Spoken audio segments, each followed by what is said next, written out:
അങ്ങനെ നമ്മുടെ നാഗേന്ദ്രൻ പടി ഇറങ്ങുന്ന സമയത്ത് അവൻ്റെ മനസ്സിൽ വിചാരിക്കേണ്ട ജലജ കൂടെ അവൻ്റെ കൂടെ ഇറങ്ങിപ്പോയിരുന്നു. പക്ഷെ ജലജ വരുന്നില്ല. ജലജ പറയുന്നുണ്ട് നിങ്ങൾ ചെയ്ത തെറ്റിന് നിങ്ങൾ മാത്രം ഇറങ്ങിപ്പോയാൽ മതി, ഞങ്ങൾ എന്തിനാ കൂടെ വരണം എന്നൊക്കെ ചോദിക്കുന്നുണ്ട്. ഈ സമയത്ത് നമ്മുടെ നാഗേന്ദ്രൻ സത്യങ്ങളൊക്കെ പറയാൻ തുടങ്ങുന്ന സമയത്ത് നമ്മുടെ മൂർത്തി മുത്തശ്ശനാണെങ്കിൽ അയാൾ ആട്ടി വിടുന്നുണ്ട്. എന്തായാലും നാഗേന്ദ്രൻ വിഷമത്തോടു കൂടി ഇറങ്ങിപ്പോകുന്നുണ്ട്.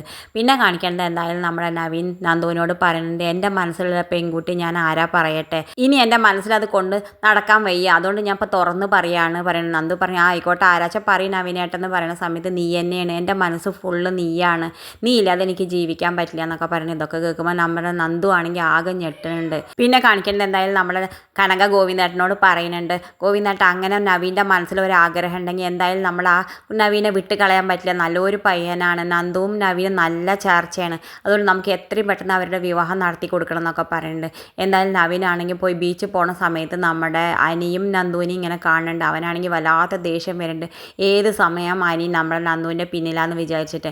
എന്തായാലും ഇതിനൊരു അന്ത്യം കുറിക്കണം എന്ന് അവൻ്റെ മനസ്സിൽ വിചാരിക്കേണ്ടത്. ഇത് കാണിച്ചുകൊണ്ടാണ് ഇന്നത്തെ പ്രൊമോ അവസാനിക്കേണ്ടത്. ഇതുപോലുള്ള പ്രൊമോ വിശേഷങ്ങൾ നിങ്ങളുടെ മുന്നിൽ എളുപ്പത്തിലെത്താൻ ഈ ചാനൽ ഒന്ന് സബ്സ്ക്രൈബ് ചെയ്യാൻ മറക്കരുതേ.